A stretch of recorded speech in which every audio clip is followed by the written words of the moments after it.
If you want to learn how to make a ton of coins in Where Winds Meet, then this video is for you.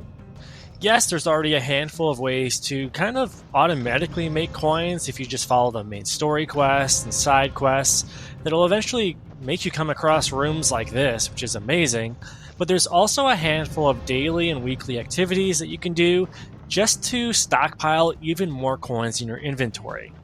You are going to need more and more coins as you continue to progress your character, because you need coins to not only tune your equipment, but also upgrade certain mystic skills, inner ways, and everything else in between. So with that being said, let's just go ahead and start jumping into some of the different ways you can start making coins today. First things first, I do want to call out that there is a weekly cap. The translation for this is a little bit funky because you can see it says daily over there, weekly over there, but essentially a handful of activities that can provide you with coins is capped out at 170k per week. So these are things that we're talking about like bounties and things along those lines. It lists off all of the kind of activities that do not fall within this bucket, so it is very, very easy to hit this weekly cap. However, even when you do hit that weekly cap, there are still a handful of ways where you can still make coin. For example, right in this shop right here, if you really wanted to, you can convert Echo Jade into coin. I don't recommend it, but you can do it. Next up is a quick and easy way to get a ton of coins that don't count towards that weekly cap. If you go into the world map and click that icon and go into Chrono Exploration, you will see a handful of little quests here. And just by doing some very simple activities like pitch pot for 5 times, you can get 20k coins. There's a handful of these within each of these categories, and every single one of them that rewards coins are super easy, and you may already have these done and you just haven't claimed it through this menu yet. So I do recommend that you jump in, claim these, or kind of grind out the few that do reward coins if you are low on coins. Next up, I wanted to go to Wandering Paths and go to this section right here. And this is another very easy way to get a lot of coins very fast. Plus, it doesn't count towards that weekly cap, which is great. Take a look at these rewards. There's a Divine Challenge section and then a Standard section, and all of them reward coins.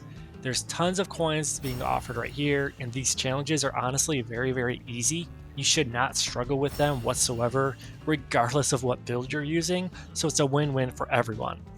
Specifically on the Standard section, the rewards are insane because one challenge, you can complete 3 tiers and just get like 50k coins plus per challenge in some cases. It's insane. It's very easy gold.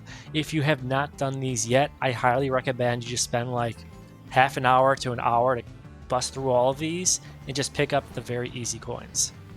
Next up are mob drops. As you defeat mobs and just random NPC enemies in the world, you can get coins from them. I'm at this teleport shrine right here, just outside this fort in the second region, and there is a bit of a cheesy farm where you can basically kill 4 mobs over and over again, pick up a ton of coins from them, and rinse and repeat the process. So after you blow up the barrel, kill the 4 mobs, you could basically step outside or even stay inside and do a large jump and then go straight back down to where you were, and then guess what? They respawn. So I've mentioned this a few times in previous videos already, but I did want to include this because it is a very easy way to make coins. And again, it calls out that these coins don't count towards that weekly cap. I already reached that weekly cap, and as you can tell, I'm still getting coins from mobs. However, I do believe that there is somewhat a daily cap when it comes to coins that can drop from mobs in the open world. And that's because after you do this for like a handful of times, you will quickly realize that you stop getting coins from them. However, I do recommend doing this type of thing each day just to pick up the easy coins, because it is brain dead stupid to do, super easy, plus you get some other rewards outside of just coins as you do this. Friendly reminder, if you've learned something new, consider hitting that like and subscribe button. Okay, back to making some coins. I do think it's important as well just to simply call out the power of quests and what type of rewards they have in regards to coins. Take a look at those rewards. I mean, like, simply by exploring the open world and doing random side quests and exploration quests and everything in between, you can get tons of gold very quickly, and it doesn't count towards the cap. One thing that does count towards that weekly cap, though, are these bounty board missions. If you open your world map, you can see this icon right here, which indicates a bounty board. When you actually go up and interact with the bounty board, there's a handful of different types of missions that you can basically accept.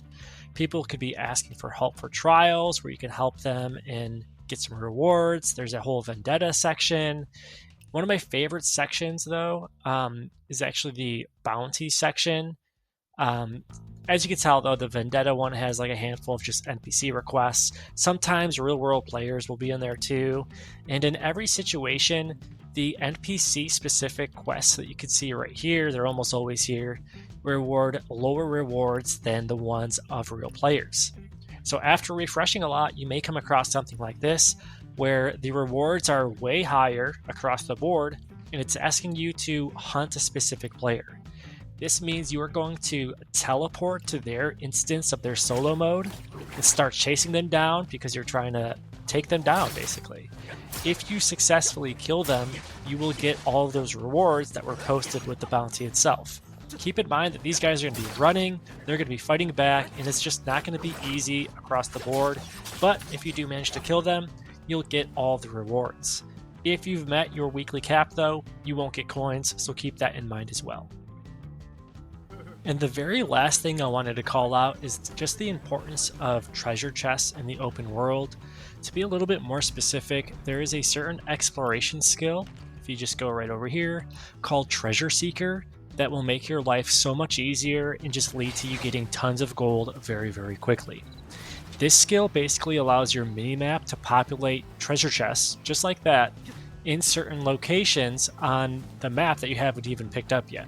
So you can basically run as long as you want in one direction, and you'll eventually come across unique treasure chests, kind of like the one behind this wall, that you may have to do certain activities for, or simply just run into to kind of claim. And once you actually claim them, you get free coins. Again, there is no weekly cap when it comes to the amount of coins you can get from treasure chests, and they're just sitting there anyway, so you might as well go ahead and claim them. And that really covers it. I hope you guys enjoyed this video. If I did not include a specific way to make coins quickly, then let me know in the comments below. I think we're all kind of progressing together in this game on the global server, and we're all learning about the new activities that unlock as our characters unlock. So with that being said, if you enjoyed the video, consider hitting that like and subscribe button, and otherwise, stay tuned for some more Where Winds Meet content coming soon. Thanks again. Bye.